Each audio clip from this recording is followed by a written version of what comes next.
আদালতের রায়ে 666 কোটি টাকা আপনাকে কর দেয়া লাগতো, আপনি ক্ষমতার মসনদে বসে আপনি এক তুড়ি মেরে 666 কোটি টাকার গ্রামীণ কল্যাণের কর আপনি মওকুফ করে দিতে পারেন।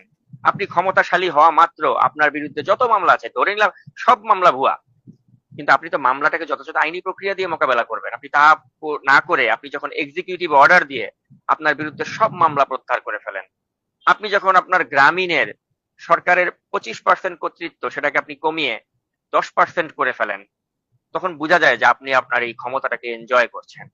আপনার একটা স্বপ্ন ছিল আপনি গ্রামীণের একটা ইউনিভার্সিটি করবেন, আপনি তো সেটা আগামীতে একটা সরকার যখন ক্ষমতায় আসতো তাদের কাছে আবেদন করে আপনি পেতেন, কারণ এখন তার হাসিনার ফ্যাসিস্ট সরকার নেই। কিন্তু ওই পর্যন্ত ধৈর্য ধরার মতো আপনার মানসিকতা নেই।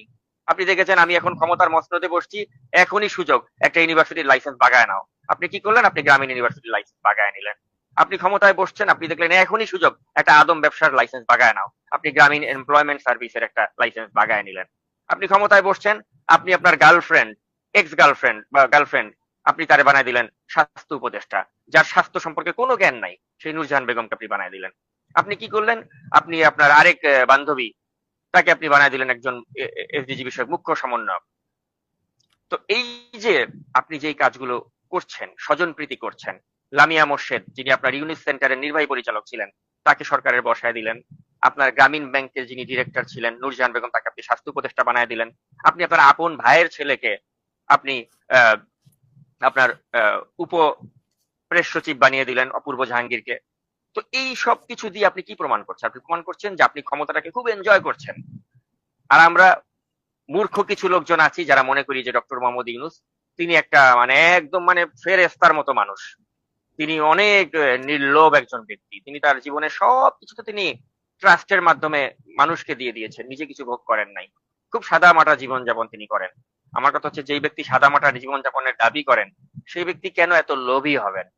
তার কেন ক্ষমতায় বসে এত লোভ লালসা করা লাগবে? তার কেন ক্ষমতায় বসেই একটা বিশ্ববিদ্যালয়ের লাইসেন্স নিতে হবে? তার কেন ক্ষমতায় বসেই একটা আদম ব্যবসার লাইসেন্স নিতে হবে? তার কেন ক্ষমতায় বসেই নিজের প্রতিষ্ঠানে 66 কোটি টাকার কর মকুব করতে হবে? তার কেন ক্ষমতায় বসে আইনি প্রক্রিয়া মোকাবেলা না করে এক্সিকিউটিভ অর্ডার দিয়ে মামলাগুলোকে ডিসমিস করাইতে হবে?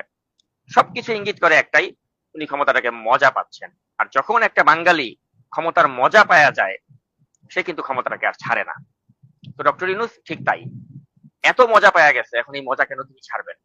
তাকে আপনি যখনই বলবেন যে ভাই ডেডলাইন ফেব্রুয়ারি, ফেব্রুয়ারি মাস থেকে কিন্তু আর এই আরাম আয়েশের জীবনটা আর থাকবে না, উনি দেখছে যে ভাই আমার তো 85 বছর বয়স, মৃত্যুর আগ পর্যন্ত যদি এই মজাটা ভোগ করতে পারি এটা তো খুব মজা, মজাই মজা।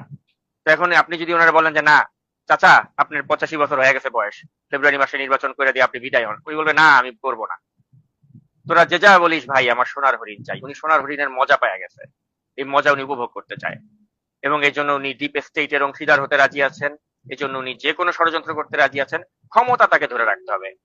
আর তিনি যদি নাও চান, তার যে চিলড্রেন্স পার্টি বা কিংস পার্টি যেটা রয়েছে, তারা দেখতে পাচ্ছে বা তারা একটা আশঙ্কা করছে যে হয়তো আগামীতে যে সরকার আসবে, তাহলে তারা যদি বা তাদেরকে বিচারের মুখোমুখি করে, ওই আতঙ্কে তো তারা আছে।